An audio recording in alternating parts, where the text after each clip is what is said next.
মহাকাশ নাকি সম্পূর্ণ নিঃশব্দ, এটাই এতদিন বিজ্ঞানীদের ধারণা ছিল। কিন্তু নাসার গবেষণায় উঠে এসেছে এক বিস্ময়কর তথ্য।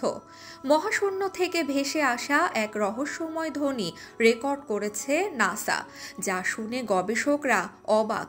তাদের মতে এটি যেন কোটি কোটি মানুষের একসঙ্গে কোনো মন্ত্র বা সঙ্গীত গাওয়ার মতো শোনাচ্ছে। কিন্তু প্রশ্ন হচ্ছে, এই শব্দ কি সত্যিই শুধু বৈজ্ঞানিক কম্পন, নাকি ফেরেশতাদের জিকিরের ধ্বনি?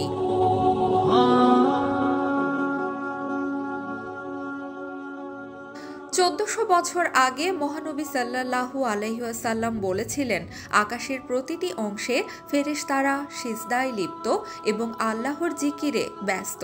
তাহলে কি এবার সেই সত্যের প্রমাণ পেল বিজ্ঞান?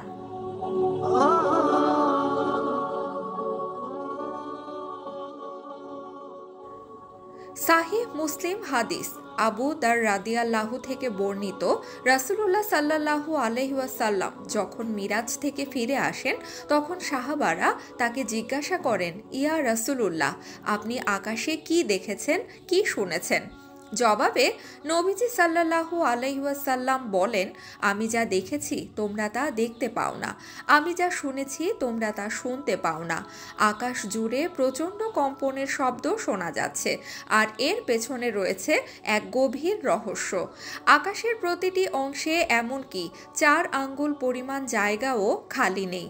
সেখানে ফেরেশতারা সিজদায় লিপ্ত এবং তারা নির্বিচ্ছিন্নভাবে আল্লাহর জিকিরে মশগুল।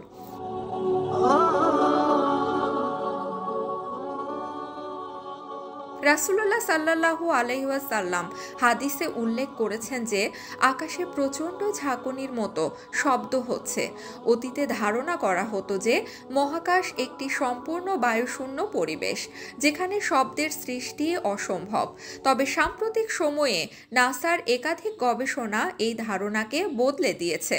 গবেষণায় দেখা গেছে, মহাকাশে বিভিন্ন প্রাকৃতিক ঘটনা ও কম্পনের ফলে বিশেষ ধরনের শব্দ সৃষ্টি হয়, যা আধুনিক প্রযুক্তির মাধ্যমে শনাক্ত করা সম্ভব হচ্ছে।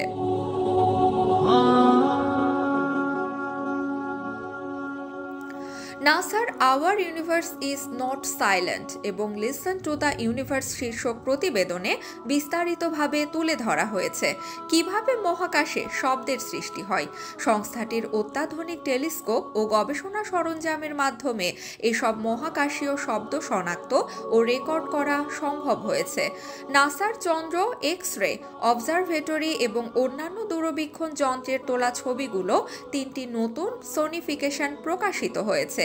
এই প্রকল্পের উপর ভিত্তি করে তৈরি নতুন এক ডকুমেন্টারি নাসা প্লাস স্ট্রিমিং প্ল্যাটফর্মে আত্মপ্রকাশ করে। সোনিফিকেশন হলো তথ্যকে শব্দে রূপান্তর করার প্রক্রিয়া। চন্দ্র এবং অন্যান্য দূরবীক্ষণ যন্ত্রগুলো মহাকাশ থেকে যে বৈজ্ঞানিক তথ্য সংগ্রহ করে তা সাধারণত ডিজিটাল সংকেত আকারে থাকে এবং পরে চিত্র আকারে রূপান্তরিত করা হয়। সোনিফিকেশনের প্রকল্প সেই তথ্যকে শব্দে রূপান্তর করে, যা নতুন এক অভিজ্ঞতার সৃষ্টি করে। নাসার নতুন documentary listen to the universe NASA plus streaming প্ল্যাটফর্মে মুক্তি পেয়েছে।